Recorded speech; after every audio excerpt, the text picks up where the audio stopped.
आज के कार्यक्रम में मंच पर उपस्थित जम्मू कश्मीर के सम्माननीय उपराज्यपाल श्रीमान मनोज सिन्हा जी, मोदी जी की मंत्रिपरिषद में मेरे साथी डॉक्टर जितेंद्र सिंह जी, यहां के लोकप्रिय सांसद श्रीमान जुगल किशोर शर्मा जी, भारत सरकार के गृह सचिव श्री अजय भल्ला जी, सलाहकार उपराज्यपाल श्री राजीव राय भटनागर जी, डॉक्टर अरुण कुमार मेहता, मुख्य सचिव जम्मू और कश्मीर, और आज के कार्यक्रम में उपस्थित प्यारे भाइयों और बहनों, आप सभी को मेरा नमस्कार। आप भी बैठ जाइए भैया। आज सुबह से जम्मू क्षेत्र के दौरे पर मैं हूं। शुरुआत मां वैष्णो देवी के आशीर्वाद से नवरात्रि के अंतिम दिन यहां आशीर्वाद लेकर आप सबके बीच में आया हूं। और जम्मू ये मंदिरों का शहर है और आज दौरे की शुरुआत माता वैष्णो देवी के मंदिर से हुई है। मेरे लिए बहुत सौभाग्य का विषय है। ये तो अभी अभी ही कई सालों से जम्मू क्षेत्र के लोग एक बात की मांग करते थे कि महाराजा हरि सिंह की जयंती पर जम्मू और कश्मीर में छुट्टी रखा जाए, क्योंकि हम सब जानते हैं कि महाराजा हरि सिंह के कारण ही आज जम्मू कश्मीर भारत का अभिन्न अंग बना है। मैं श्री मनोज सिन्हा जी को बधाई देना चाहता हूं कि इन्होंने ये शुभ कार्य की शुरुआत अभी ही 23 सितंबर से शुरू किया है। तो बहुत बड़ा काम उन्होंने किया है। मित्रों, आज मैं जब यहां आया हूं तब मेरी पार्टी के अध्यक्ष, पहले अध्यक्ष डॉक्टर श्यामा प्रसाद मुखर्जी और श्रीमान प्रेमनाथ डोगरा को पूरा देश भूल नहीं सकता, क्योंकि ये दो व्यक्ति न होते तो जम्मू कश्मीर के साथ भारत का जुड़ाव कभी परमानेंट नहीं हो सकता। इसी जम्मू कश्मीर में धारा 370 को समाप्त करने के लिए सबसे पहला बलिदान देने का काम डॉक्टर श्यामा प्रसाद मुखर्जी ने किया। और प्रेमनाथ जी की अगुवाई में यहां पर एक आंदोलन चला, जिसने कुछ और सोचकर बैठी हुई सरकार को झंझोड़ कर रख दिया कि उनकी हिम्मत न चली जो मन में थे वो करने की। और आज ईश्वर कृपा देखिए, मोदी जी ने 370 और 35 को समाप्त कर हमेशा के लिए जम्मू कश्मीर को भारत के साथ जोड़ने का काम किया है।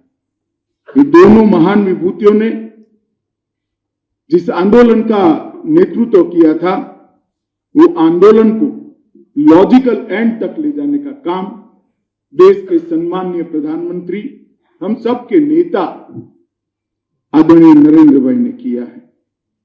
ये तो जम्मू कश्मीर हमेशा से विकास से महरूम रहा।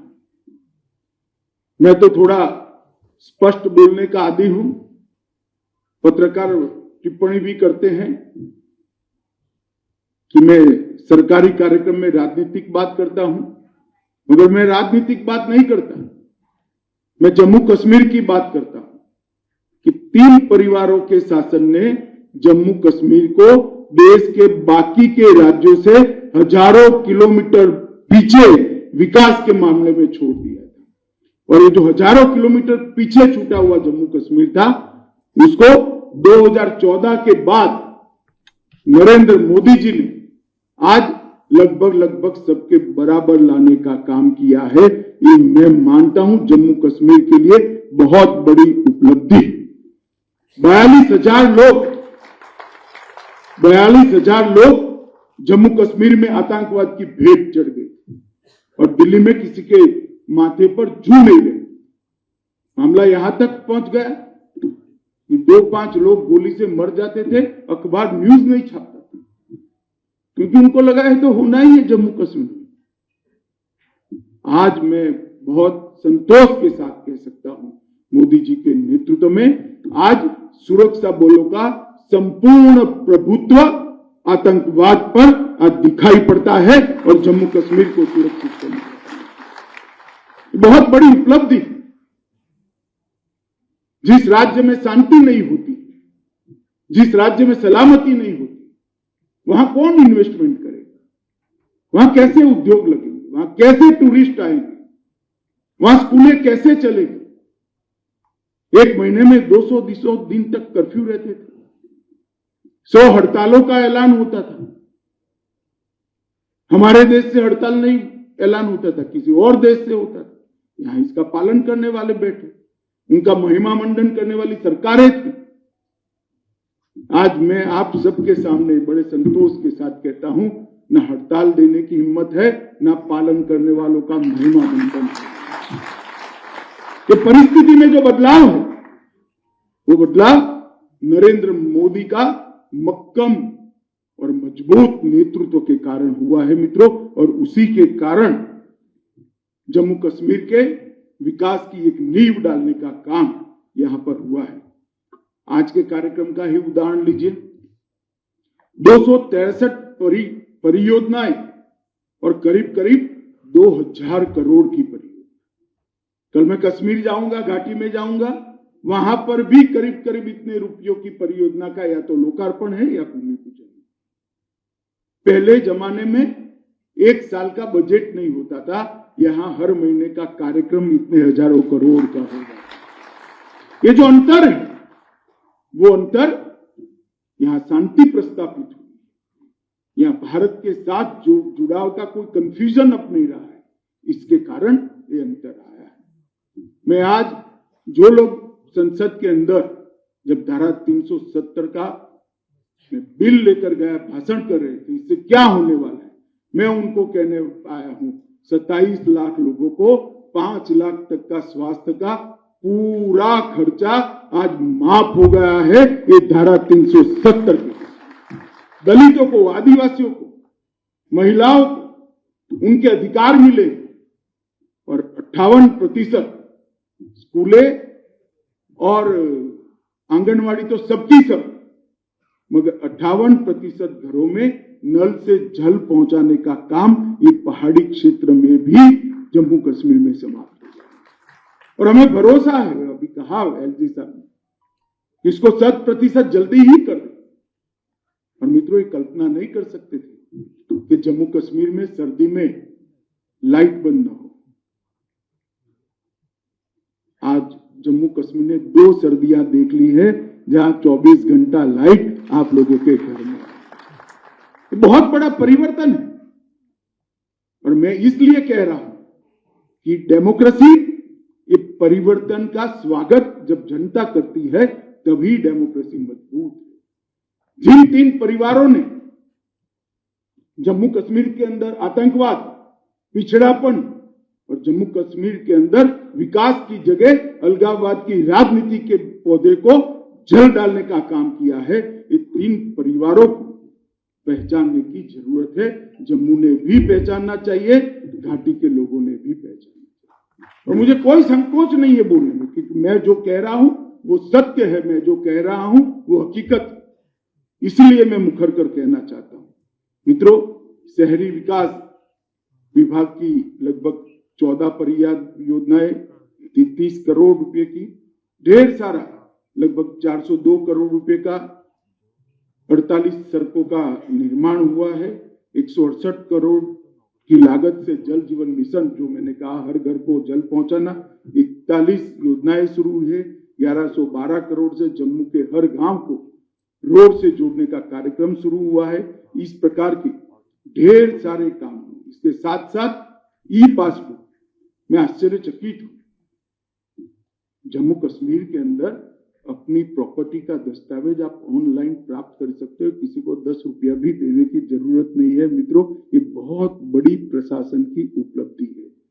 तीनों भाषा में उपलब्ध कराया। ये बहुत बड़ी उपलब्धि। पीएम जय के कार्ड लगभग 77 लाख कार्ड आज देने का काम समाप्त हो गया है। 225वीं सेवा को ऑनलाइन जारी करने का काम आज जम्मू कश्मीर प्रशासन ने किया है। लगभग सौभाग्य के तहत 8,57,00,000 घर ऐसे हैं। आप कल्पना कर सकते थे 8,57,00,000 घरों में आजादी के 75 साल तक बिजली नहीं पहुंची थी। पहली बार एक छोटा सा लट्टू भी पहुंचाने का काम नरेंद्र मोदी जी ने किया। हिसाब मांगना चाहिए जम्मू कश्मीर के लोगों ने, जिन्होंने 3 परिवारों से, जिन्होंने 75 साल शासन किया, क्या किया। आपके बच्चे तो पढ़े इंग्लैंड में, जम्मू कश्मीर के बच्चों का क्या? 42,000 लोग बलि चढ़ गए। कौन जिम्मेदार है? 3 परिवारों का हिसाब मांगने का समय जम्मू कश्मीर की जनता के लिए। Pre matric, post matric, merit cum means अल्पसंख्यकों के लिए लगभग 4,38,000 छात्रों को यहां वजीफा देने का काम हुआ है। अनुसूचित जाति के छात्रों को पहले वजीफा नहीं मिलता था, अब मिल रहा है। लगभग 8,000 पहले गत साल था, 8,000 से छलांग लगाकर 23,000 तक पहुंचा है। करीब 5 लाख छात्र वजीफा लेकर अपनी पढ़ाई करें। मैं इसलिए बताता हूं कि जो कहते थे कि 370 जाने से क्या हुआ, ये इसका जवाब है। 1,000 नई पैक्स कोऑपरेटिव सोसाइटी बनना बहुत बड़ी बात है। और जब पैक्स बनता है तब किसान का भला ही होता है। पैक्स बनता है, सरलता से ऋण मिलता है। पैक्स बनता है, भंडारण की व्यवस्था होती है। पैक्स बनता है, मार्केटिंग की व्यवस्था होती है और किसान के उपज को अच्छा रेट मिलता है। 1,000 पैक्स जम्मू कश्मीर जैसे नए छोटे राज्य में बनाना ये बहुत बड़ी उपलब्धि है। 4500 से ज्यादा यूथ क्लबों को बनाने का काम आज यहां पर हुआ है। मैं सब इसलिए कह रहा हूं कि जो विकास करना चाहते हैं वो सिर्फ विकास में श्रद्धा रखते हैं, और जो भ्रष्टाचार करना चाहते हैं उनको विकास से कोई लेन देन नहीं। इसलिए 370 की आड़ में आज तक, मोदी जी आने तक यहां एंटी करप्शन ब्यूरो ही नहीं था। फारूक साहब मुझे मिल गए एक जगह पे, मैंने बोला जनाब एक बताइए एंटी करप्शन ब्यूरो क्यों नहीं बनाया? तो उन्होंने कहा धारा 370 थी। वो ठीक है, मैंने बोला मगर जम्मू कश्मीर असेंबली तो बना सकती थी। साथ में एक पत्रकार खड़ा कर दे, अपने पैर पर कौन कुल्हाड़ी मारेगा भैया, काहे को पूछ रहे हो? तब जाकर मुझे रहस्य मालूम पड़ा, तब तक तो मैं सोच ही नहीं सकता था। एंटी करप्शन ब्यूरो ही 73 साल तक इस राज्य में नहीं रहा। जिसको करप्शन करना है वो करो, कोई पकड़ने वाला है ही नहीं, कानून ही नहीं। अब इस प्रकार से शासन चलाया जिसके कारण जम्मू कश्मीर का डेवलपमेंट, जम्मू कश्मीर की बात करते, कश्मीरियत की बात करते। पहली बार मोदी जी ने कश्मीरी, डोगरी, उर्दू, हिंदी इसको यहां प्रस्तापित भाषाओं की, शासन की भाषाओं की मान्यता देने का काम किया। जो कश्मीरियत की बात करते हैं उनको मैं बताऊंगा, आपने अब तक नहीं किया, क्योंकि आपके मन में डर था कि भाषाओं में अगर शासन चलेगा तो लोग पढ़ लेंगे तो पूछेंगे तो हमारे पास तो जवाब ही नहीं। तो इससे तो अच्छा है कि अंग्रेजी में चलता रहे। मगर मित्रों, भाषा प्रशासन की अगर स्थानीय होती है तो प्रशासन जवाबदेह बनता है। लोग जब प्रशासन को समझते हैं तो 5 सवाल पूछते हैं, जो भी बैठा है उसको पूछे, और उनका अधिकार है जमहूरियत के अंदर, और ये अधिकार देने का काम नरेंद्र मोदी जी ने किया। मित्रों, आज सबको मैं पूछना चाहता हूं, मन से बताना, मैं देश का गृह मंत्री हूं, आपके सामने खड़ा हूं इसलिए नहीं। पहले आए दिन पत्थरबाजी की घटनाएं होती थी, अखबार वालों ने छापना भी छोड़ दिया था। अब दिखाई पड़ता है कुछ? जरा जोर से तो बोलो, क्यों भाई, अब क्यों नहीं होता है? मोदी सरकार है। करवाने वाले ही वहां बैठे थे, वो चले गए, रोकने वाले अब बैठे हैं, इसलिए नहीं। ये परिवर्तन को समझना पड़ेगा। ये परिवर्तन जब तक हम नहीं समझेंगे कुछ नहीं होगा। वही हुर्रियत है अभी, कुछ नहीं होता सर। ना जुलूस निकल रहे हैं, ना पत्थरबाजी हो रही है, क्योंकि कठोरता के साथ विकास के रास्ते पर नरेंद्र मोदी सरकार आगे जा रही है। हमने सुरक्षा के लिए उच्च सुरक्षा की जेल का निर्माण भी शुरू किया है। आतंकवाद के महिमा मंडन करने वाली पूरी चेन को कठोरता के साथ सब समाप्त करने का काम किया है और आतंकवाद के पर जीरो टॉलरेंस की हमने नीति चुन चुन कर आतंकवाद के समर्थक जो प्रशासन में बैठे थे उनको भी आइडेंटिफाई कर निकालने का काम किया। आज हमारी पुलिस को किसी को पूछना नहीं है कि दहशतगर्द है तो क्या करें। पुलिस को सब प्रकार की छूट है। सरेंडर होता है, माइक में बोलते हैं, सरेंडर होता है तो पकड़कर जेल में डालते हैं, गोली चलाते तो पुलिस भी गोली चलाती है। किसी को पूछने नहीं जाना है। और क्यों पूछना चाहिए? दहशतगर्द के लिए जवाब जैसा उसका सवाल है ऐसा ही होना चाहिए। और जम्मू कश्मीर प्रशासन ने एक भी एनकाउंटर ऐसा नहीं है जहां पर पहले उनको सरेंडर करने का मौका नहीं, माइक पर बोलकर उनको सरेंडर करने का मौका देते हैं। मगर जब सामने से गोली आती है तो प्रशासन क्या कर सकता है, पुलिस क्या कर सकती है, सुरक्षा बल क्या कर सकते हैं? कुछ नहीं कर सकते, गोली ही चलानी पड़ती है। और जो सरेंडर होते हैं वो आज भी कानून की परिधि में अपना केस लड़ रहे हैं, प्रशासन भी लड़ रहा है। मित्रों, आतंकवादी घटनाओं में लगभग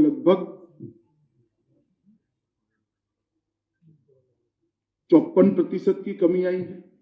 सुरक्षा बलों की मृत्यु में 84% की कमी आई है और रिक्रूटमेंट के अंदर लगभग 22% की कमी आई है। ये आंकड़े मैं इसलिए कह रहा हूं कि हमारा हिसाब मांगते हैं, छुटपुट बयान कर चले जाते हैं, कहीं ना कहीं इंग्लैंड चले जाते हैं, फ्रांस चले जाते हैं, स्विट्जरलैंड चले जाते हैं। गर्मी इनको राज नहीं आती। अब हमारा तो वहां घर ही नहीं है, हम क्या करें? जिनका घर है वो चले जाते हैं। मगर मैं जवाब देने आया हूं कि भला ये पहले क्यों नहीं होता, अब क्यों हो रहा है? इसका जवाब आपने देना चाहिए। तो पथराव की घटना में बहुत बड़ा बदलाव आया है। मोदी जी ने युवाओं के हाथ में पत्थर और AK-47 की जगह कंप्यूटर और रोजगार देकर कश्मीर के युवाओं को आगे बढ़ाया। मित्रों, 50 लाख यात्री सिर्फ जम्मू में आए। जनवरी से लेकर सारे रिकॉर्ड टूट गए। घाटी में भी 6 लाख का रिकॉर्ड था, आज 6 लाख की जगह 22 लाख लोग घाटी में पहुंचे। क्या टूरिज्म से घाटी के युवा का भला नहीं होगा? जम्मू के युवा का भला नहीं होगा? रोजगारी तो यहां के युवा को ही मिलेगी। ये काम नरेंद्र मोदी जी की सरकार ने किया है। वंचितों को अधिकार देने का काम किया है। डोमिसाइल कानूनों में बदलाव लेकर हमने काफी लोगों को अन्याय जो होता था उसमें उनको मदद करने का काम किया है। प्रवासी और शरणार्थियों का पुनर्वसन का भी काम किया है और लगभग 5300 परिवार को 5 लाख तक की 5.5 लाख तक की सहायता भी नरेंद्र मोदी सरकार ने करी। जहां तक जम्मू का सवाल है, ढेर सारे विकास के काम हुए। मित्रों, मैं बहुत ज्यादा कहना नहीं चाहता। लगभग प्रधानमंत्री विकास पैकेज में 80,000 करोड़ की लागत से 63 परियोजनाओं का प्लानिंग हुआ है। लगभग हाइड्रो पावर इलेक्ट्रिसिटी में 4,287 करोड़ की लागत से अलग अलग प्रोजेक्ट गति में है। कार कीरू का प्रोजेक्ट गति में है। कार 4600 करोड़ की लागत से चल रहा है। शाहपुर कुंडली 2793 करोड़ की लागत से होगा और 11,908 करोड़ का ऊंच बिजली का योजना भी अब हम शुरू करने जा रहे हैं। मित्रों, इतना सारा विकास का काम पहले किसी ने नहीं किया जो नरेंद्र मोदी जी ने किया है। और औद्योगिक विकास के लिए मैं कहना चाहता हूं कि 2020 के पहले 47 से 2020 तक 15,000 करोड़ का इन्वेस्टमेंट आया था। अब तक मैं आज 2020 से 22 तक की बात करता हूं, 2 साल में 56,000 करोड़ रुपए का इन्वेस्टमेंट। आज ही मेरे हाथ से कोई कारखाने का उद्घाटन करा है। 56,000 करोड़ का इन्वेस्टमेंट जम्मू कश्मीर में आना और उसके लिए जम्मू कश्मीर के बच्चों को रोजगारी के लिए तैयार करना। IIM भी आया है, IIT भी आया है, एम्स भी आया है, ढेर सारे नीट भी आया है और जम्मू और कश्मीर दोनों जगह गए। ढेर सारे युवाओं को हायर एजुकेशन का इंफ्रास्ट्रक्चर पूरा करने का काम नरेंद्र मोदी जी ने भी किया है। मैं इसलिए ये बात आपको कहना चाहता हूं कि हम सिर्फ वादे करने वाले लोग नहीं, हम करप्शन को समाप्त करना चाहते हैं, हम टेररिज्म को समाप्त करना चाहते हैं, साथ ही साथ विकास कर कर जम्मू कश्मीर को पूरे देश में विकास की दौड़ पर नंबर 1 का राज्य भी बना। और यह हमारा कमिटमेंट, उस दिशा में नरेंद्र मोदी सरकार जा रही है। मित्रों, ढेर सारा काम है, मैं ज्यादा बोलना नहीं चाहता, मगर मेरा आप सबसे एक निवेदन है कि सरकार ने जो कुछ किया है उसको खुली आंख से जरा देखिएगा, क्योंकि आप खुली आंख से देखकर सरकार के काम के लिए अपना मत बनाओगे तो आने वाली जम्मू कश्मीर की पीढ़ियां फिर से ये 3 परिवारों के शासन में नहीं फंसेगी। ठीक है मेरी बात या नहीं है? तो आंख और कान खुले रखकर देखिए और योग्य निर्णय करिए। आप सबका बहुत बहुत धन्यवाद करके मेरी बात को समाप्त करता हूं। वंदे मातरम, भारत माता की जय।